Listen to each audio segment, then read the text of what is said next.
I like that we're different. You know, in our culture now, I don't know what's going on, but everybody's trying to homogenize us into thinking the same way and being the same way and having the same thought, and that's boring. Look, I know that there's conflict when we disagree, but it's also kind of fun, man. I mean, really, because you want some difference in your life, you know? And the fact that we are different is wonderful.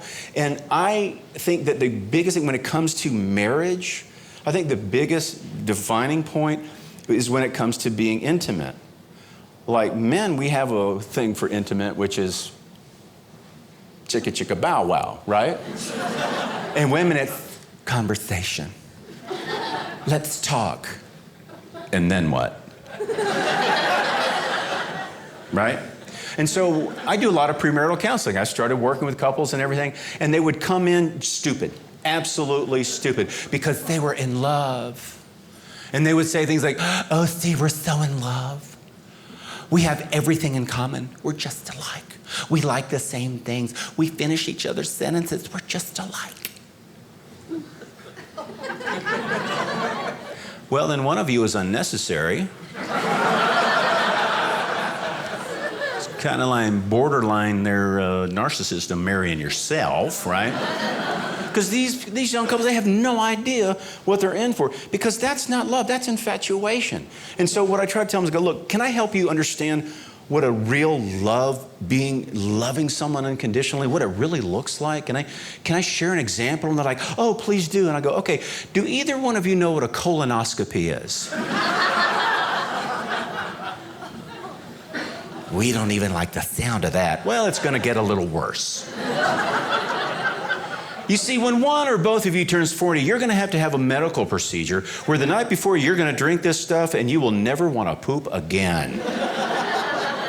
Then you're going to show up bright and early at the hospital, and they're going to take a high-powered air canister and they're going to go in your back door, and they're going to fill you so full of air you're going to think you're a Macy's Thanksgiving Day Parade balloon.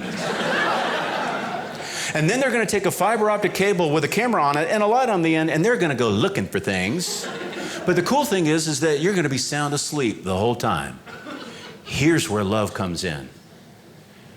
When it's time for the air to come out, you got to be wide awake.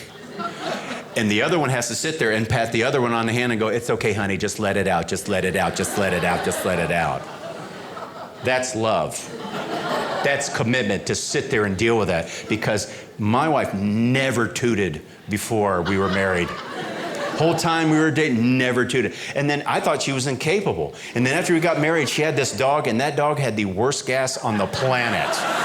It was all, the dog was sickening, you know. And then the dog died, and it was like, man, there's something wrong with the carpet. It's you.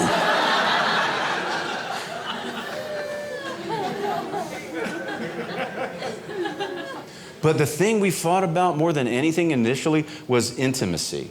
Because, you know, guys, we're not real subtle about it. We're kind of like, won't do it?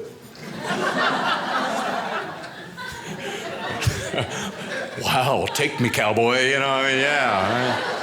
Right? Women want to be romanced. They want to be, you know, talked to. They want to be wooed. They want to be, you know, just bring them into the moment, you know. And so I didn't know any of this. And so we had been married a couple of months, and I got a little handsy with her, you know, and she slapped my hand away.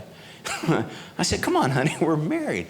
And she said, well, if you want to make love to me in the bedroom, you need to start by making love to me in the kitchen.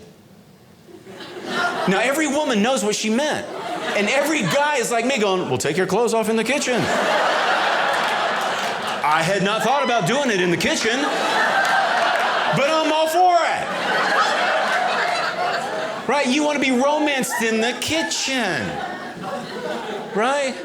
And it's so weird because, like, you know, it's totally different, too. Like, I was working with this one couple one time, and she came in, and she was so upset, and she's like, oh, Steve, I married a sex fiend.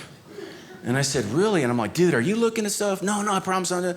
I go, what's the problem, sweetheart? She goes, he wants to have sex with me all the time. In every room. All the time. What's wrong with him? Nothing. Sweetheart, this boy saved himself for marriage. He's been waiting for this for a long time. You need to buckle your chin strap, sweetheart, and hold on. Right?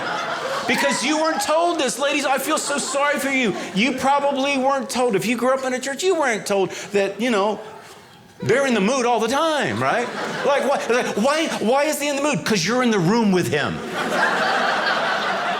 Like, if he sees you walk by, he thinks you're coming on to him. If you're getting ready to go somewhere, do not come out half dressed. He thinks it's like, hey, yeah. If you walk by in a towel, you better run for your life. And if he sees you naked,